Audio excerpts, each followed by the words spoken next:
Kheda town police હદ વિસ્તારમાં અનાજ કરિયાણાના વેપારીના 1 કરોડ રૂપિયાની લૂંટ થઈ છે। નેશનલ હાઈવે નંબર 48 પરથી રિક્ષામાં રૂપિયા 1 કરોડ લઈ જતા સમયે લૂંટ થઈ છે। ત્યારે ખેડાના બેટડી લાટ વિસ્તારમાંથી આ પસાર થઈ રહેલ રિક્ષાને ઇકો કાર ચાલકોએ ઊભી રાખી અને લૂંટ મચાવી છે।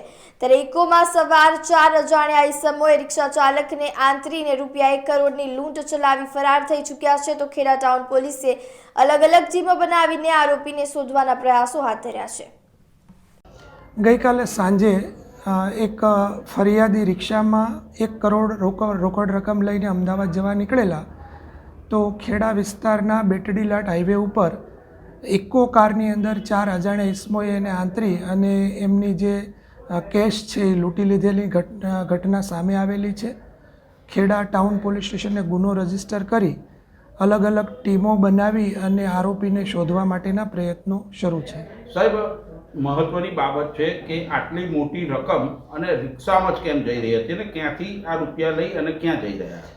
હાલ અમારા જિલ્લા પોલીસની અલગ અલગ ટીમો જે લૂંટની ઘટનાને અંજામ આપનાર ઈસમોને શોધખોળ કરવા માટે ટીમો કામે લાગેલી છે અને આરોપી પકડાયા પછી એ બાબતે ઊંડાણપૂર્વક તપાસ હાથ ધરવામાં આવશે। સર, ઈસમો કઈ એરિયામાં આવ્યા હતા અને કેટલા ઈસમો હતા સર? પ્રાથમિક તપાસ દરમિયાન ઇકો કારની અંદર 4 ઈસમો આવેલાનું તપાસ દરમિયાન જાણવા મળેલ છે। સાહેબ, ફરિયાદી કોણ છે અને ક્યાંનો છે, શું વ્યવસાય કરે છે, શા માટે પૈસા લઈ જતો હતો? ફરિયાદી હસમુખભાઈ ડાભી જે શાહપુરના રહીશ છે અને એમના જે શેઠ મેહુલભાઈ બોડાણા છે એમને ત્યાં 10 વર્ષથી અનાજ કરિયાણાના વેપારીને ત્યાં એ નોકરી કરતા હોવાની વિગતો ધ્યાને આવેલી છે। પૈસા શા માટે લઈ જતા હતા? વેપારીના પૈસા હતા। હાલ અમે લૂંટનો ગુનો દાખલ કરી અને તપાસ હાથ ધરેલી છે। ફરિયાદીની પૂછપરછ પણ ચાલુ છે અને તે બાબતે અમે ઊંડાણપૂર્વક તપાસ કરી રહ્યા છીએ।